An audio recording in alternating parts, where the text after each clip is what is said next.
En el jueves 4 de julio de 2013 es un gusto que nos acompañe en la entrevista en línea que transmitimos en tiempo real desde la sala de redacción de la Prensa Gráfica. Saludamos a quienes nos acompañan a través de laprensagráfica.com. Están con nosotros en canal 95 de Cable de Tigo a las 9 de la noche o nos escuchan en GD Radio del grupo Dutriz. El país experimenta desde hace más de una década una espiral de violencia que ha sido enfrentada con diversos métodos, si se le pueden llamar así, manos duras, superduras, tregua entre pandillas y demás. Eventualmente lo único que había disminuido la ola de homicidios había sido la tregua entre las pandillas, un proceso cuestionado más por la falta de transparencia que por su efectividad. Tras la llegada del nuevo ministro de Justicia y Seguridad ha habido un giro sobre el manejo de la tregua entre las pandillas y sobre todo en la parte de flexibilidad de las disposiciones carcelarias. Y ahora se teme que eso haya provocado un repunte de los homicidios de los últimos días. En medio de esto, ¿qué hace o qué puede hacer la iglesia evangélica en nuestro país? Nuestro invitado de hoy es el pastor Mauricio Navas, pastor general de la Iglesia El Camino, y él es también propulsor de un programa de pacificación y prevención de la violencia. Pastor, es un gusto que nos acompañe, bienvenido. Gracias, William, un gran gusto para mí y un saludo para todos los televidentes. Bueno, pastor, vamos a comenzar con un poco la parte inversa, ¿no? En lo inmediato, lo que tenemos en este momento. Ayer el país cerró, creo que uno de los días más violentos desde marzo del año pasado, cuando se declaró la tregua. El fiscal general de la República confirmaba en la cuenta de Twitter que había aproximadamente 27, 28 homicidios el día de ayer. Es decir, una situación bastante dramática. Comencemos por esa parte. ¿Cómo lo está observando usted? Y obviamente hablaremos de lo que ustedes están haciendo. ¿Cuál es el enfoque que ve la Iglesia Evangélica en El Salvador sobre este tema tan delicado? Indiscutiblemente siempre para nosotros los que profesamos la fe cristiana y sobre todo aquellos que hemos sido llamados a desempeñar un papel más específico como es el de pastores dentro de la comunidad cristiana, siempre va a ser un tema de muchísima preocupación cuando vemos que en una sociedad los valores se pierden, cuando vemos que en una sociedad la vida no es respetada, cuando vemos tanto dolor, tanta lágrima y tanto sufrimiento. Eso indiscutiblemente no nos permitirá nunca cruzarnos de brazos y pensar que nunca se podrá encontrar una solución. El momento que estamos viviendo es un momento crucial, creo yo. Pudiera ser que este repunte que ha habido en los homicidios sea un mensaje que se está enviando desde algún lugar. De todas maneras, estamos muy observantes y sobre todo estamos buscando mucho el rostro del Señor y viendo qué oportunidades tenemos dentro de la sociedad para poder servirles, es decir, para poder ayudar a la solución de este problema tan grave. Ahora, la tregua en sí, lo que era lo que se había expresado justamente en la disminución de homicidios, ¿cómo lo estaban observando ustedes de manera particular? De todo lo que se ha tenido, por ejemplo, manos duras, súper duras, manos de seda, bueno, acá le han puesto cualquier título, pero bueno, nada había funcionado en términos de reducir el número de homicidios y evidentemente la tregua lo había logrado, pero la tregua en sí, ¿cómo la han analizado ustedes? Fíjate que nosotros tenemos, dentro de la preocupación que mencionaba en mi participación anterior, decía que no nos podemos quedar de brazos cruzados y hemos estado observando este fenómeno desde hace muchísimo tiempo. Pero hace 4 años atrás nosotros implementamos un programa directamente enfocado a la solución del problema de la violencia, pero desde el ángulo de vista y desde la perspectiva de nuestra espiritualidad, es decir, de nuestros recursos puramente espirituales. Nosotros vemos en el fenómeno de la violencia, y esto es lo que muchos no alcanzan a percibir, vemos un factor espiritual. La palabra de Dios nos enseña que nuestra lucha no es contra carne ni contra sangre, es decir, no es contra seres humanos, sino contra potestades, es decir, contra fuerzas espirituales de maldad, que son las que rigen muchas veces las actividades de los seres humanos.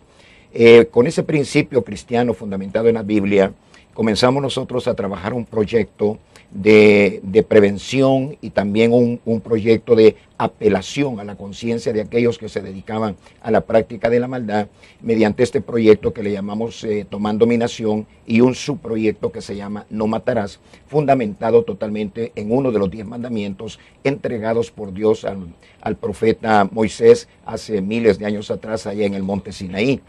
Era una apelación directa, contundente. Creo que no había habido un mensaje tan confrontativo con las decisiones equivocadas de una persona, sobre todo en el campo del delito. Creo que no había habido como te dijera, un desafío más grande que esa palabra no matarás.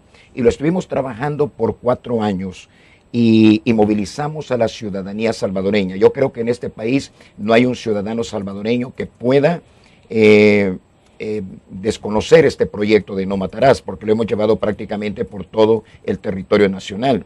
La movilización social nosotros consideramos que era sumamente importante, y quien en este país no ha visto a la Iglesia Cristiana Evangélica caminando por las calles de nuestros pueblos, de nuestros cantones, incluso de nuestras islas, porque llegamos hasta islas llevando este mensaje, municipios, cabeceras departamentales y nuestra propia ciudad capital, llevando este mensaje de No Matarás. Nosotros hemos cuantificado que en estos 4 años movilizamos aproximadamente 2 millones de personas en todo el territorio nacional.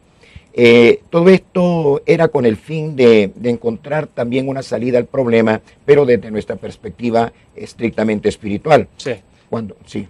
Sí, cuando usted insiste en la parte espiritual, ¿por qué? Porque, bueno, eventualmente, en términos generales, la población o la gente, los especialistas, cuando analizan el fenómeno de las pandillas, hablan de las causas estructurales y se remiten, obviamente, a la situación de marginalidad, familias desintegradas, padres, hijos, madres que se fueron para Estados Unidos, la desintegración familiar, el núcleo de la familia, el tejido social desintegrado. Ustedes insisten en la parte espiritual, ¿por qué? ¿Es porque no se puede ver este problema de manera desconectado de la parte material, la parte espiritual de las personas? ¿Es porque en el tema de las pandillas, para ser específico, hay algo más que va más allá de la acción material que ellos hacen? Yo creo que se ha secularizado bastante nuestra sociedad, y por supuesto se van a tratar de encontrar soluciones a un problema tan grave como la violencia, puramente o estrictamente desde el ángulo de vista secular, legal, jurídico, toda esta cosa, ¿no? Pero nosotros creemos que también se tiene que enfrentar el fenómeno espiritual que golpea fuertemente, moviendo todas estas estructuras. He tenido la oportunidad de platicar con algunos jefes de policía y nos hemos encontrado con que ellos han descubierto en sus operativos que han habido prácticas, por ejemplo, satánicas, cuando han capturado algunas personas que están inmersas ya sea en el problema de las pandillas o cualquier otra manifestación de crimen, han encontrado, por ejemplo, altares satánicos y prácticas satánicas. Más de alguna noticia también ha salido en los periódicos, en la televisión, respecto a esta práctica dentro de estos sectores. No se le ha dado la más mínima importancia, pero es una realidad que incide directamente en toda esta vorágine de maldad con la cual nos hemos encontrado. Entonces, la idea nuestra como cristianos evangélicos es que al problema de la violencia hay que darle una respuesta integral.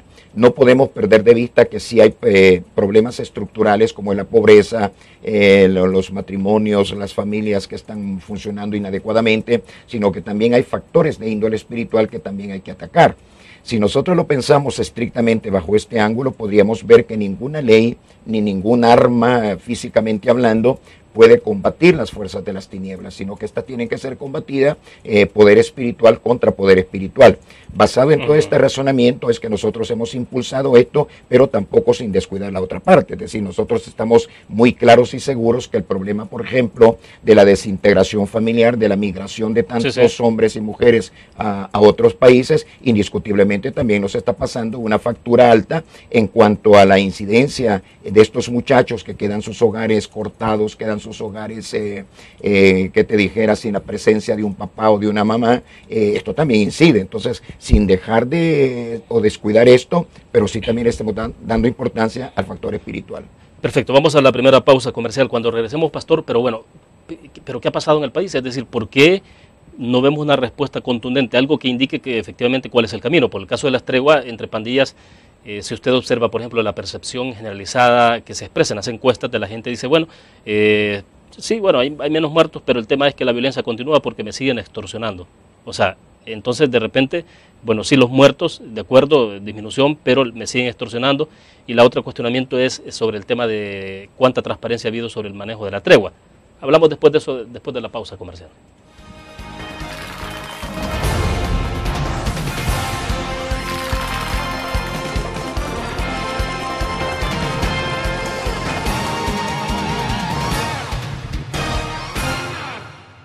Ingresa gratis a un nuevo nivel de lectura. Desde tu computadora, busca en nuestra página web el link del kiosco LPG. Regístrate y listo. Escoge tu lectura.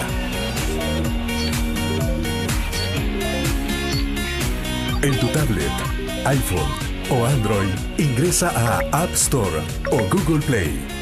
Busca Kiosco LPG. Descarga la aplicación y disfruta de todas nuestras publicaciones digitales. Grupo Dutriz. Multiplicamos la forma de informarte. ¿Qué es la Ley de Medicamentos? Es una nueva promesa cumplida del gobierno del FMLN que garantiza precios hasta un 60% más bajos en más de 4.000 medicamentos. FMLN, ayudándote a mejorar tu vida.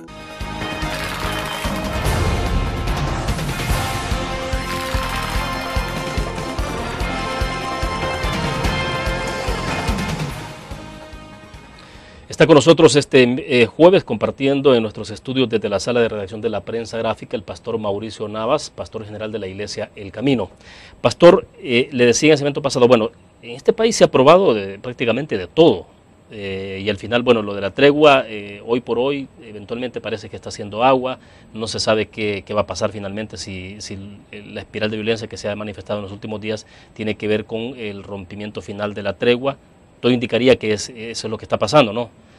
Porque uno de los acuerdos fundamentales que entiendo había entre las pandillas era el no atacarse mutuamente, reducir el número de muertos. Pero bueno, ya vimos incluso casos tan detestables, ¿no? Abominable como el asesinato de una niña de 4 años. Entonces, pero digamos, obviamente recetas tampoco no hay fórmulas, como decir, tómese una aspirina para que le quite cierto dolor. O sea, sí. Entonces, ¿cómo se le entra a este tema? Fíjate que yo creo que le ha llegado al pueblo salvadoreño el tiempo de una reflexión profunda, lo cual he tenido que hacer yo como un servidor de Dios, como un servidor del pueblo cristiano y del pueblo salvadoreño, lo he tenido que hacer. Reflexionar, sentarnos a pensar, dejar a un lado los fanatismos, dejar a un lado las inclinaciones quizás de pensamiento estrictamente personal y sumergirnos en una reflexión profunda. Una de esas reflexiones que su servidor hizo es, por ejemplo, en todo lo que llevamos luchando contra este problema, hemos logrado alguna especie de solución o por lo menos un alivio a este problema de la violencia. Y con toda claridad llegamos a conclusiones, dije antes, sin ningún tipo de fanatismo, ni ideología, ni cosa parecida. Llegamos a la conclusión de que no había habido ningún mecanismo que nos llevara a tener resultados positivos, sino por el contrario. Esto iba en un incremento constante que nos llega a ubicar como uno de los países más violentos sobre la faz de la tierra. Tú has mencionado algunas cosas como la mano dura, la supermano dura, lo cual tiene su espacio, y creo que en el momento cuando las personas indicadas llevaron adelante estos programas, pues creo que toda la intención era que mediante la confrontación y la represión se pudiera encontrar la salida a la problemática de la violencia. Sin embargo, no fue así. Es así como en el mes de marzo del año 2012 nosotros observamos como iglesia evangélica. Si ustedes recuerdan, la iglesia evangélica no fue partícipe de esa tregua, ¿no? Sino que eso fue otras cosas, otras instituciones que se movieron al respecto. Sino que vimos el caso, lo examinamos, lo estuvimos observando por 9 meses hasta el mes de diciembre del año 2012 para ver si efectivamente había un poco de sinceridad. Nosotros sabíamos de dónde provenía la decisión de no matarse entre ellos mismos, era de los líderes de la pandilla, los cuales son personas que todos sabemos han cometido grandes errores en su vida, han cometido crímenes que han dañado enormemente a la sociedad salvadoreña, y eso lo sabemos todos y lo saben ellos mismos, ¿no? Entonces, pero ver si ese arreglo tenía algún margen de sinceridad. Y nos encontramos en el mes de diciembre que sí habían disminuido considerablemente los homicidios, bajando de 14, 15 diarios a 5.5. Eso hace que nosotros veamos una puerta abierta. Y en esto sí yo soy muy claro y consciente en decir, nosotros vimos como una puerta abierta para entrar a ese proceso con nuestro aporte estrictamente espiritual. No éramos parte de la decisión de la pandilla, no éramos parte del mecanismo que se estaba llevando, sino simplemente llegamos a aportar nuestra ayuda y nuestro esfuerzo bajo nuestro concepto de espiritualidad. Es decir, estas personas necesitan un cambio en su vida. Y por otro lado, y esto lo he platicado con funcionarios de alto nivel, porque en pláticas privadas estas cosas se pueden quizás entender de mejor manera que en forma pública. Y hemos llegado a conclusiones como estas, por ejemplo, con altos jefes policiales, funcionarios de gobierno. Mire, el corazón de esta gente solo Dios lo puede cambiar. Hemos llegado a esas frases. El corazón del hombre no puede cambiar si no es a través de un paso por una experiencia espiritual. Y es así como nosotros vimos entonces, si nosotros tenemos la posibilidad de llevar este cambio, esta experiencia espiritual a estas personas, hagamos el esfuerzo, introduzcámonos acá con el propósito de que llevarles este mensaje a estos señores para que ellos, dentro de una gama ya espiritual, puedan tomar decisiones fundamentadas en la sinceridad de sus corazones. Pero esto le ha implicado entonces a la iglesia involucrarse en algunas actividades, hacer cultos con ellos, ¿de qué manera? ¿Cómo se ha tocado? Digo, porque sí, ha habido otras iglesias que han tomado decisiones incluso de llevarlos al púlpito, pues, y ha generado toda una controversia. O sea, ha generado toda una controversia, cierto. Acuérdate que no hay aquí en el país como una especie de manual por el cual dirigirse para enfrentar este problema. Se ha hablado de que este es un proyecto inédito, lo cual nos habla de que aquí lo estamos haciendo, aquí lo estamos construyendo y más de algún error se puede haber cometido. Sin embargo, el propósito final es bueno, es decir, es llevar el mensaje de los valores espirituales para que el corazón de toda esta gente, la mente de toda esta gente pueda cambiar e introducirnos en un proyecto sostenible de cese de la violencia en todo el territorio nacional. Nuestro aporte ha sido estrictamente de carácter espiritual. En el mes de marzo, que se cumplió un año de la mencionada tregua en marzo del 2012, hicimos una gira por los centros penales. Quiero decirte que muchas iglesias se incorporaron, es decir, están todas las iglesias históricas, está la iglesia luterana, está la iglesia anglicana, la iglesia episcopal, muchas iglesias evangélicas, la iglesia cristiana reformada, y llevamos juntamente con... se buscó como pretexto que era el primer año, era el primer aniversario de la tregua, pero llevamos el mensaje donde cada uno de los pastores que estábamos ahí hablábamos directamente con los jefes de las pandillas y hablábamos con todo ese conglomerado que se encuentra dentro de los centros penales, hablamos con ellos con sinceridad de lo urgente y necesario que era entrar en una sinceridad completa y absoluta en la solución de este problema. En otras palabras, darles ánimo. Miren, esto que están haciendo es bueno, manténganlo, sosténganlo. Es decir, palabras que todos necesitamos en cualquier momento, ¿no? Ahora, pero pastor, usted sabrá que dentro de la sociedad de este país hay mucho escepticismo, es decir, porque se admite que el nivel de daño que las pandillas han hecho hacia la sociedad es gravísimo, es muy marcado, o sea, entonces el nivel de escepticismo es decir, bueno, ¿qué tanto puede cambiar un pandillero que ha matado 10 personas, que ha matado 20, que ha ordenado, que sigue involucrado en asesinatos, en extorsiones? ¿Cómo enfrentar esa parte del escepticismo y de saber si efectivamente un pandillero decide transformarse internamente y cambiar lo que ha hecho por 10, 15 años? Fíjate que yo le doy la razón a la sociedad salvadoreña de que pueda sentir ese porcentaje de dudas en su corazón si una persona como esta puede cambiar. Para eso yo tendría que dar una información que considero es como un testimonio para que se pueda llegar a comprender mejor. Cuando visitamos el Centro Penal de Ciudad Barrios, nos encontramos con un panorama verdaderamente espectacular, llamémosle de esta manera. Creo, si mal no recuerdo, que en ese centro penal hay unas 1.200 personas detenidas, todos pertenecen a la MS, ¿no? Y ahí están incluso algunos de sus líderes más reconocidos. Pero vimos una iglesia cristiana evangélica compuesta por 400 expandilleros que dentro del centro penal dejan de pertenecer a la pandilla y conforman una iglesia cristiana evangélica encabezada por un grupo de pastores y líderes. Uno puede percibir con toda claridad, sobre todo nosotros que como pastores estamos acostumbrados a percibir el cambio o el no cambio de una persona, pudimos percibir en estas 400 personas que efectivamente ya no eran los mismos que posiblemente entraron a pagar una condena a ese centro penal. Son personas cambiadas, su rostro ha cambiado, su modo de hablar ha cambiado, su modo de servirle a los demás ha cambiado. Entonces ahí tenés un ejemplo de que sí es posible. ¿Sabes cuál creo que es el problema? Que esto no se da a conocer. Estas cosas no se dan a conocer. Yo te puedo decir algo más que posiblemente va a sacudir más de algún corazón con lo que voy a decir. En el centro penal de Izalco, donde están los de la 18, ahí tenemos pastores tatuados. ¿Lo sabe esto la sociedad?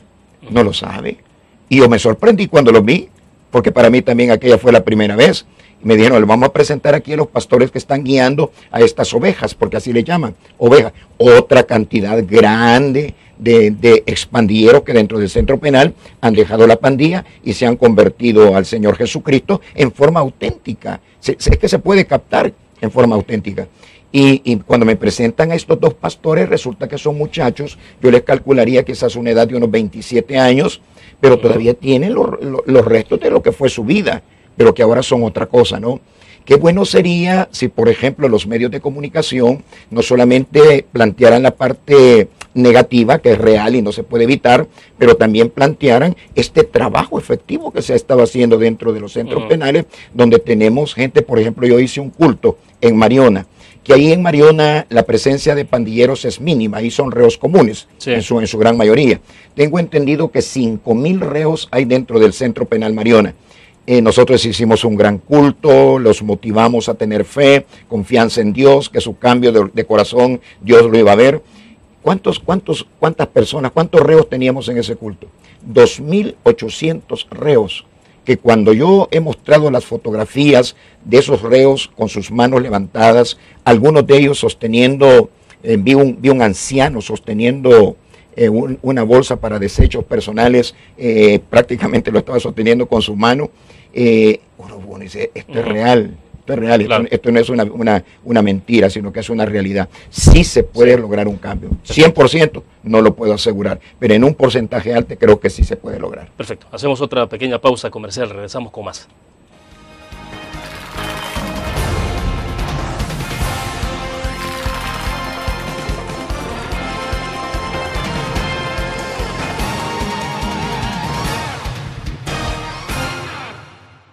¿Qué es la ley de medicamentos? Es una nueva promesa cumplida del gobierno del FMLN que garantiza precios hasta un 60% más bajos en más de 4,000 medicamentos. FMLN, ayudándote a mejorar tu vida. Una nueva forma de vivir la información. GDA Live de Grupo Dutriz. Ingresa a App Store o Google Play y descarga gratis la aplicación GDA Live. Ahora, busca en nuestros periódicos y revistas los iconos de GDA Live. Enmarca la imagen dentro de tu pantalla para animarla. Toca 2 veces la imagen para vivir la información en pantalla completa. Y recuerda que en el código ALIVE de la portada estaremos actualizando nuestras noticias. Con GDA Live, vive la información. Grupo Dutriz, multiplicamos la forma de informarte.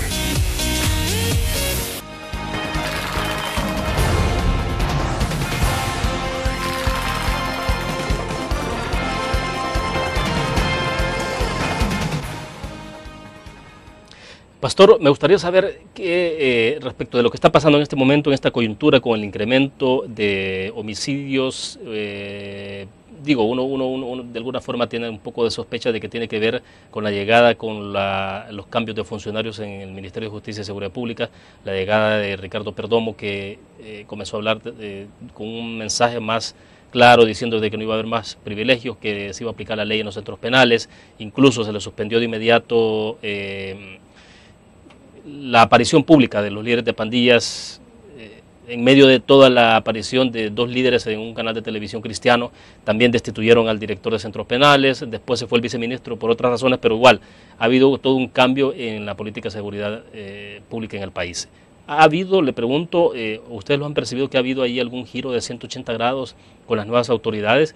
¿Podría esto estar vinculado con lo que está ocurriendo en este momento con la situación de homicidios?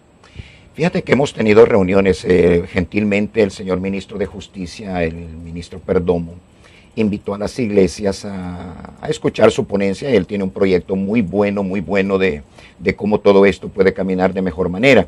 Y creo que eso es lo que había que hacer con el proceso de tregua, es decir, no tratar de destruirlo, sino de mejorarlo, ya que estaba dando productos positivos, por lo menos dentro del rubro de los homicidios, ¿no? Con lo cual no se había logrado, como dije antes, en pasadas fechas. nos mostró pues eso, pero lo único que nos dijo es que quedaba suspendido para todos los reos, para los pandilleros y líderes y todo esto, la presencia mediática. Yo considero que eso está bien, creo que era una buena medida. Ahora, no hay que perder de vista, William, que hay una ley que es la ley que rige los centros penitenciarios, ¿no? Habría que ver qué dice esa ley, si ellos tienen derecho a visitas íntimas o no las tienen. Habría que ver con qué frecuencia, habría que ver cuáles son sus prerrogativas y cuáles, yo no le llamaría privilegios, sino que tal vez cuáles son sus derechos y cuáles no son sus derechos, y regirse estrictamente por esa ley, ¿no?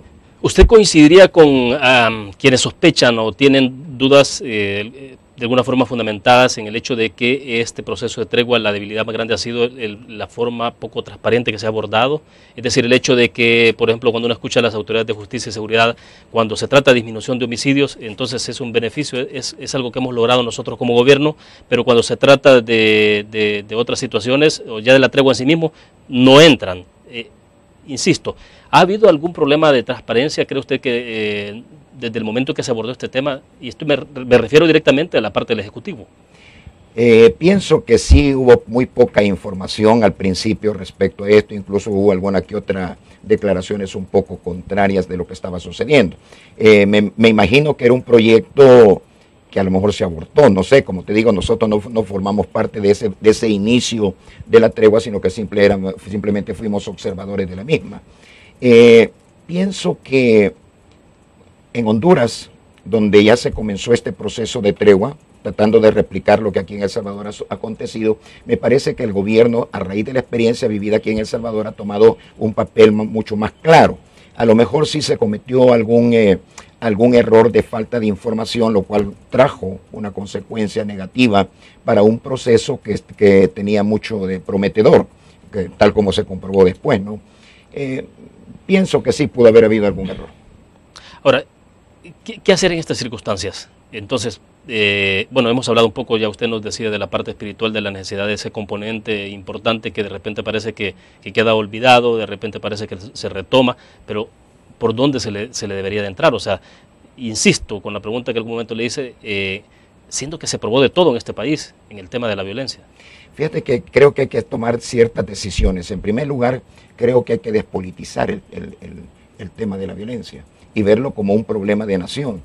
Acuérdate que cuando la parte política toma algo y lo usa para su beneficio, lo más seguro es que va a tratar de desacreditar lo bueno que se pudo haber hecho en ese tema por la parte contraria, ¿no? Y creo que es lo que pudo haber acontecido aquí en el país. Cada quien lo ve de los partidos, lo ve desde su punto de vista. Yo creo que ese tema hay que despolitizarlo, es decir, el tema de la recuperación de la paz, el tema del cese de la violencia, no el tema de seguridad, porque el tema de seguridad creo que tiene que ser algo que siempre cada candidato, cada partido político que intenta llegar a la presidencia de alguna manera tiene que plantear sus políticas de seguridad. ¿Quién debería despolitizarlo? Porque, digo, cuando aparecen uno de los dos líderes de las pandillas dando declaraciones y exhorta prácticamente a no votar por Norman Quijano porque es de los que está en contra de la tregua y lo hace públicamente. Luego de eso, obviamente, estamos viendo una respuesta del Partido Arena a través de un spot donde claramente el candidato se rechaza y enfrenta directamente ese proceso de tregua por todo lo que implica. O sea, es bastante complicado cuando se dice no politizarlo, o sea, porque finalmente los mismos pandilleros también, de alguna forma, uno de los líderes hizo un llamado. Sí, no, yo creo que todo mundo que trató de politizarlo, ya sea de un lado o de otro lado, tiene que deponer actitudes de carácter político y confrontar el problema desde una visión estrictamente de problema de nación que tiene que encontrar una solución. Yo creo que ese sería uno de los primeros puntos. Luego tratar de fortalecer este proyecto. Acuérdate que si bien es cierto que las extorsiones continúan, el síntoma y la evidencia de la disminución de los homicidios nos pudo haber animado a enriquecer y fortalecer este proyecto para encontrar también la respuesta a las otras áreas que son conexas o paralelas al problema de los homicidios. Tal es el tema de las extorsiones, los robos y toda esta cosa, ¿no?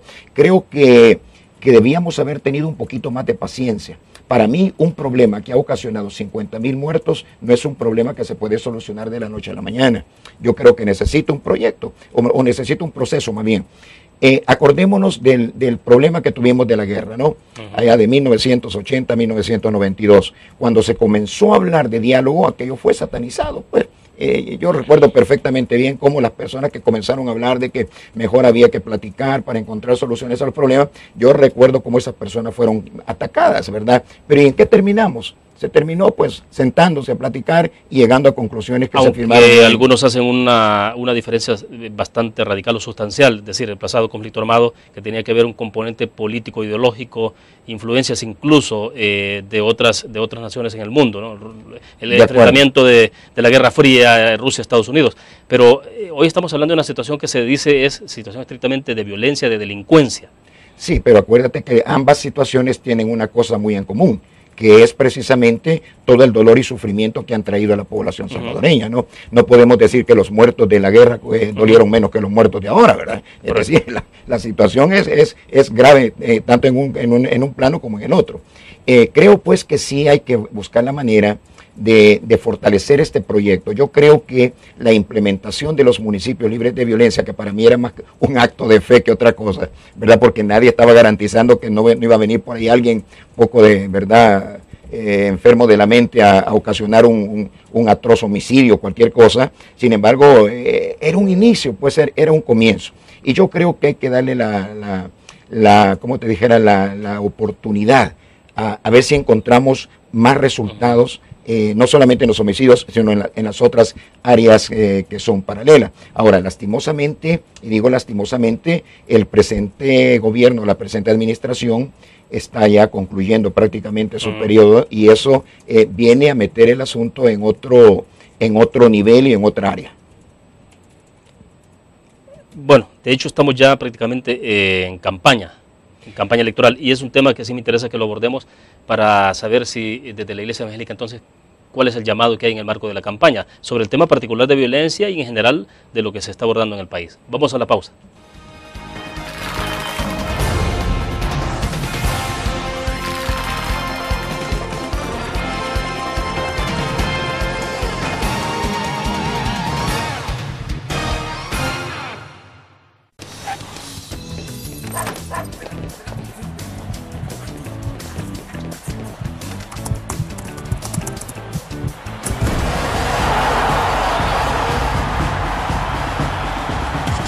La pasión del deporte la vives también en elgráfico.com, el sitio deportivo más completo de El Salvador, con la información actualizada y resultados minuto a minuto de los partidos en juego. Elgráfico.com, conectados por deporte.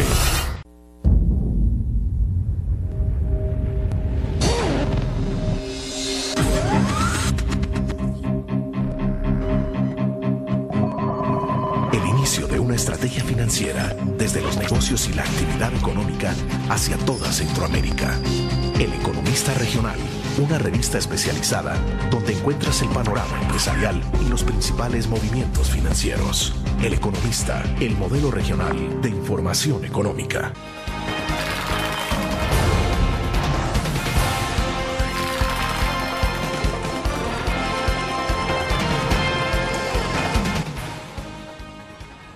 Bueno, el país prácticamente está en campaña electoral. Esto de un poco de eufemístico, dice se pide el voto, no se pide de forma directa. Bueno, al final de cuentas, todos los partidos políticos, todos los candidatos están en campaña, Pastor.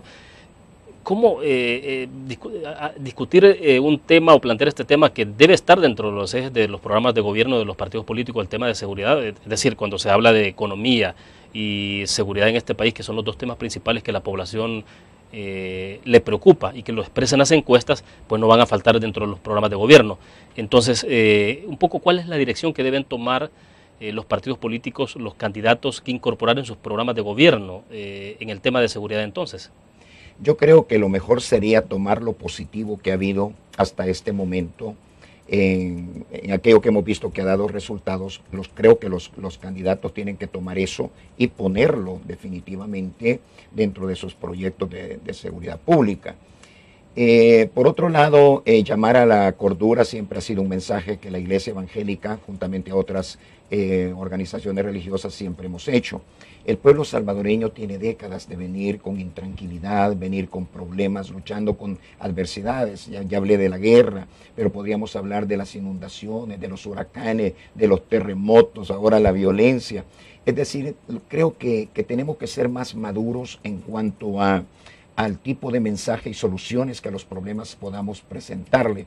Creo que, por ejemplo, la confrontación que a veces se ve entre los diferentes partidos políticos no deja de traer siempre un poco de temores, de inseguridad, lo cual yo haría un ferviente llamado en honor a la tranquilidad, al psique, ¿verdad?, tranquilo del pueblo salvadoreño, que fuese mesurada la contienda electoral, donde la sabiduría prevalezca, donde la confrontación se reduzca al mínimo, aunque en asuntos políticos la confrontación no puede faltar indiscutiblemente, pero que sea con cordura, que sea con sabiduría, a fin de que el pueblo salvadoreño, dentro de un proceso de madurez que está teniendo, también pueda tener un poco más de tranquilidad y sobre todo esperanza, proyectarnos a un futuro mejor. Pastor, la Iglesia Evangélica, lo pregunto en general, pero para aterrizarlo, la Iglesia, el camino, usted como pastor general, ¿orienta al votante? ¿Le dice usted por quién votar en una elección? No, definitivamente no. Creo que constitucionalmente no podemos hacer eso. Pero sí orientamos a la gente a ser reflexivos. En primer lugar, también a cumplir sus derechos ciudadanos y sus obligaciones ciudadanas, más bien, ¿no? Y disfrutar de sus derechos. Pero, ¿y esto incluiría que vaya a votar? Eso incluiría que vaya a votar. Ustedes no le dicen a la gente tampoco que no vaya a votar, o sea... No. Al contrario, le digo, usted tiene que cumplir sus obligaciones civiles o sus obligaciones como ciudadano, así como disfruta de sus derechos como ciudadano. ¿Verdad? Creo que hemos hecho más de alguna campaña en el sentido de animar a la gente a que ejerza su derecho de votar, ¿no? Pero nunca decir, mire, vote por esto, porque creo que no es muy ético. Nosotros tenemos una autoridad espiritual sobre la gente, pero no sería muy ético tratar de inducirlos a votar por alguien determinado. Lo que nosotros hacemos es poner un parámetro de lo que dice la palabra de Dios y de lo que ofrecen, por ejemplo, las diferentes opciones políticas, ¿no? Y decirle a la gente, razone, piense, pídele a Dios que le dé sabiduría para saber si lo que se nos está ofreciendo concuerda con nuestros principios espirituales y con nuestras convicciones y que va a resultar de beneficio realmente para nuestro país. Creo que hasta ese punto sí nos es permitido llegar y ese es mi papel, ese es mi punto de vista y es mi motivación hacia las congregaciones nuestras para poder ser lo más sabios posibles en cuanto al ejercicio del sufragio. Pastor, bueno, le ocurre a Guatemala, el caso de El Salvador, tenemos casi el 100% de la población Guatemala en El Salvador se declara cristiana. Sí. No estoy diciendo cristiano evangélico o cristiano católico, sino cristiano. En el caso de la Iglesia Evangélica del país se habla de un 30% de evangélicos, un 40%, y uno dice, bueno, es una cantidad importante en este país. Entonces, y de inmediato se pregunta, bueno, ¿por qué la población casi en 100% se declara cristiana, casi un 30-40% se puede declarar evangélica? ¿Por qué tenemos tanta violencia? Es decir, ¿qué es lo que pasa? O sea, digo, porque al haber tanto cristiano en un país, debería ser un país más pacífico. Bueno, mira, tu pregunta requiere una respuesta espiritual. Es que donde nace Cristo se levanta la fuerza del mal. Si no recuerda, cuando Jesús nace en Belén, se despierta, ¿verdad?, el odio de Herodes contra Jesús y manda a matar a todos los niños menores de 2 años en la ciudad de Belén. Ese es un principio espiritual que yo reconozco. Aquí en este país ha habido mucho movimiento espiritual. Las iglesias evangélicas por nuestro lado, trabajando arduamente para llevar los principios bíblicos, los principios espirituales, los valores espirituales a la sociedad salvadoreña, y en el 40% de la población Cristo ha nacido. Este Señor, ¿verdad?, es el Señor de sus vidas. Eso indiscutiblemente acarrea un contraataque, llamémosle de esta manera, una estrategia contraria de parte del enemigo de Dios y del ser humano, para venir a deshacer lo bueno que Dios está haciendo. Eso es desde un ángulo de vista espiritual. Pero también hay otra parte muy importante, William, que creo que vale la pena recordar sin ánimo de dañar ni ofender a nadie, es de que debemos de ser practicantes, ser prácticos en nuestro cristianismo, ¿no? Todos cometemos errores, todos tenemos defectos y todo, pero luchar, tratar de ser practicantes de aquello que nosotros decimos que es nuestra religión, por ejemplo, ¿no? Que son nuestras convicciones espirituales. Creo que hay bastante nominalismo dentro del mundo cristiano evangélico, es decir, alguien que dice yo soy cristiano, ya sea en cualquiera de sus denominaciones, pero está odiando a muerte al vecino, ¿verdad? Entonces eso no es ser práctico. Y entonces de eso tenemos mucho aquí en el país. Hay un problema entonces, algo que no concuerda entre el testimonio, entre lo que la persona dice que practica y el testimonio. Exactamente, sí. Yo creo que, como te dije antes, tenemos todos que luchar. ¿Quién no comete pecado? Yo cometo pecados, todo el mundo cometemos pecados. Pero tratar de ser mejores cada día. Al país le ha llegado ya ese momento. Todos tenemos que tratar de ser mejores en este país. De acuerdo, vamos a la última pausa comercial, regresamos al cierre de la entrevista en línea.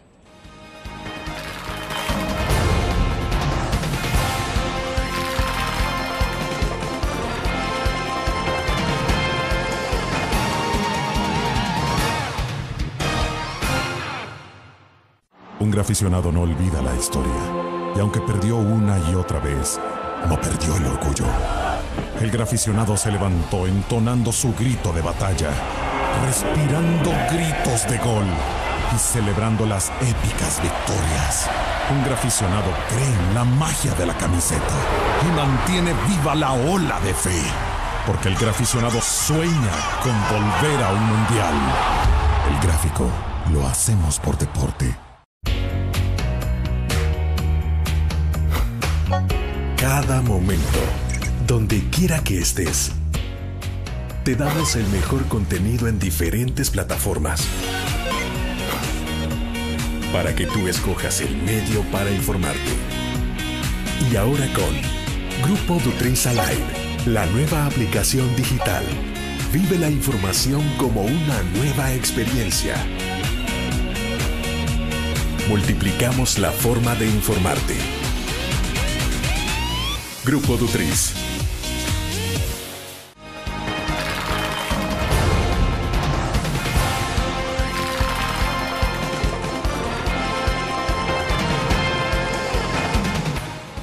Bueno, estamos al cierre de la entrevista en línea, Pastor. Entonces, ¿sí se puede entrar a un proceso de distensionar un poco el tema en términos políticos sobre la violencia en el país, a pesar de que estamos en un contexto preelectoral en El Salvador? Yo creo que sí, fíjate, yo creo que todos tenemos que aportar, desde los políticos a nosotros que somos los ciudadanos comunes y corrientes, todos tenemos que aportar en este sentido de tranquilizarnos, de ver con más sabiduría las cosas. Creo que se nos vuelve sumamente urgente tomar esta decisión. No sé si se va a lograr. Yo veo que cada día se pone más candente el tema, por ejemplo, de la política, la contienda electoral. Se está hablando mucho de la campaña sucia. Surge un acuerdo de la Asamblea Legislativa tratando de frenar esto, pero esto ha traído más convulsión y más debate. En fin, parece que el asunto no tiene fin. Pero creo que podemos hacer un esfuerzo. Mi llamado sería en ese sentido. No hagamos un esfuerzo para poder tranquilizarnos un poco, no nos pongamos tan fanáticos en algunos temas. Por ejemplo, fíjate que si bien es cierto que han incidido en estos últimos días los homicidios en un alza, pero ¿cuántos muertos se han evitado en un año? 4.000 muertos, en un poco más de un año y 5 meses, ¿no? Y nadie habla de ese tema positivo, sino que todos hablan de los términos negativos. Creo pues que pero ¿no será que hemos llegado en el extremo en esta sociedad en ver las cosas, de decir, hay muertos A, de categoría A, categoría B? O sea, ¿es que acaso hemos llegado a ese extremo? Es posible, sí es posible que incluso algunos muertos... hasta se puede llegar a pensar que está bien que se cometieron eso. El otro día escuché alguna opinión de decían, bueno, que se maten entre ellos mismos, está bueno, eso es bueno, ¿verdad? Y yo creo que no, yo creo que eso tiene que ver con la deshumanización de la sociedad. Creo que es una deshumanización la que estamos viviendo en la sociedad salvadoreña. Y déjame decir algo más. Creo que estamos haciendo muy poco esfuerzo para generar una cultura de paz. Todos en este país sabemos que es necesario que generemos una cultura de paz, pero creo que el esfuerzo por alcanzarla es mínimo o casi nulo, podría decir yo, ¿no? ¿Verdad? La violencia sigue siendo parte de nuestra vida diaria, la promiscuidad sexual, todos estos temas relacionados con la violencia enfocada hacia los niños, todo esto pareciera que no se toma en consideración. Creo que ha llegado el momento, definitivamente, en que todos aportemos lo mejor de nosotros mismos para que nos encontremos con un mejor país. Mucho se habla siempre en el marco de elecciones, antes de elecciones, de hacer un pacto de nación, de hacer un gran acuerdo de nación, pero habitualmente siempre esto queda como propuestas, pero nadie lo asume de verdad con responsabilidad, para que se pueda crear un pacto de nación. Acuerdos mínimos, por ejemplo, sobre otras materias, por ejemplo, en Costa Rica, leyendo la vez pasada alguna información, hace 30 años más o menos hubo un acuerdo de partidos políticos de colocar en el tema educativo, por ejemplo, un tema que no entraba a la discusión electoral, por ejemplo, sino más bien se miraba como un tema estratégico de nación, y sobre la base de eso el país ha caminado en Costa Rica. Y en el país ni siquiera se ha llegado a lograr establecer cuáles son las apuestas básicas y que todos lo asuman como tal. Exacto, fíjate que para llegar a acuerdos yo pienso que hay que también saber ceder, y ahí es donde nos ponemos un poco renuentes. Yo siempre he creído que, por ejemplo, unir dos troncos cara con cara, eso cuesta mucho, al menos que se le hagan un saque a uno, otro saque al otro y se empalmen, ¿no? Y eso es lo que creo que en El Salvador nos falta, es decir, esos saques, es decir, ese ceder en algunas de nuestras posiciones, pareciera ser que no nos hace posible alcanzar grandes acuerdos. Y pueden haber propósitos muy buenos, ¿verdad? Por ejemplo, el señor ministro de Justicia quiere un pacto social. Yo me pregunto si todos estaremos de acuerdo en ceder en algunos de nuestros puntos para llegar a ese pacto social, o un acuerdo nacional que proponga cualquier partido político. Me pregunto, ¿estamos de acuerdo en ceder? Por ejemplo, para los acuerdos de paz, hubo que ceder, se dio uno, se dio el otro, y se llegaron a los acuerdos y se firmaron los acuerdos de paz, ¿no? ¿El país está dividido? Definitivamente estamos bien divididos, ¿verdad? La polarización es algo sumamente conocido en el país, la política nos ha llevado a polarizarnos, ¿verdad? Ojalá la religión nos lleve también a polarizarnos, porque sería dramático todo eso.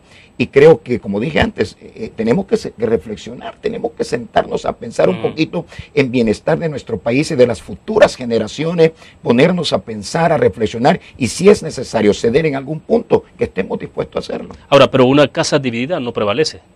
Exacto, y eso es lo que nos está pasando aquí en El Salvador. Es decir, hemos estado tan divididos, siendo un país tan hermoso, un país tan bonito, teniendo una gente tan fuerte, tan trabajadora y todo, de repente pues nos encontramos con problemas graves que nos agobian y golpean, porque creo que estamos sumamente divididos. Tenemos que hacer esfuerzo para encontrar puntos de coincidencia, como tú muy bien dijiste, aunque sean mínimos, y lanzarnos a la procura y conquista de un mejor país. Y en eso todo el mundo, o sea, las iglesias incluso, desde luego.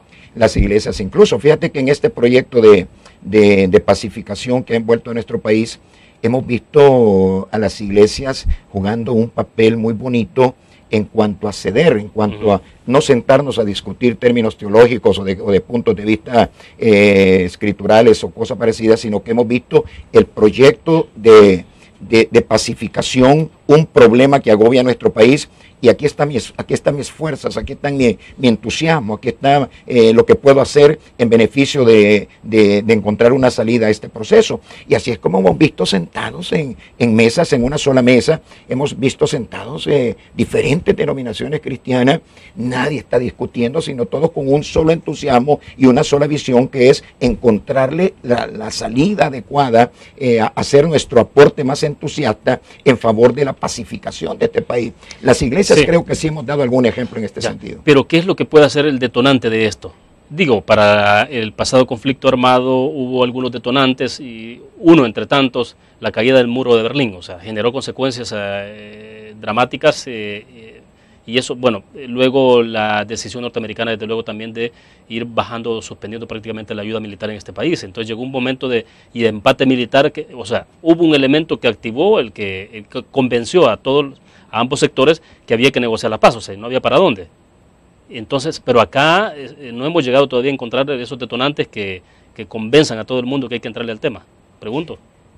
Yo creo que sí, no hemos encontrado, creo que fue muy buena esa frase, no hemos encontrado todavía la metodología, y quizás algo que nos ha asustado mucho, William, aquí en el país, es el temor a hablar, el temor a entendernos. Fíjate que a mí me enseñó un periodista, por cierto, que debe ser amigo tuyo, es amigo mío, me enseñó una frase muy importante, que me ha servido muchísimo a mí como pastor. Este hombre me dijo, porque yo estaba así como queriendo no ser muy claro, no muy informativo sobre algunos temas que eran buenos temas, ¿verdad? De ayuda social y todo esto. Yo le decía a mi amigo periodista, es que mira, ¿verdad? Mejor mantengamos esto así bajito. Y me dice con mucha claridad y contundencia, me dice este amigo, mire pastor, le voy a decir algo, me dice, lo que no se dice no existe. Yo me sentí impactado por esa frase, ¿no? Y la he usado mucho en mis decisiones personales. Si no se dice, no existe. Si Dios nos ha dado una capacidad de razonar y estos pensamientos surgen al exterior a través de nuestra boca, entonces creo que podemos dialogar, podemos entendernos, que no nos asuste esa palabra. Bueno, se nos fue el tiempo, siempre es un gusto que comparta con nosotros. Gracias, muy amable por la invitación. Bien, terminamos entonces la entrevista en línea. Les invito a que nos acompañen mañana a las 8 de la mañana en la transmisión en tiempo real, y después usted encuentra también la entrevista en el Media Center de la prensagráfica.com. Seguiremos abordando el tema de tregua entre pandillas y la situación de violencia de las últimas horas que está viviendo nuestro país. Nos vemos mañana.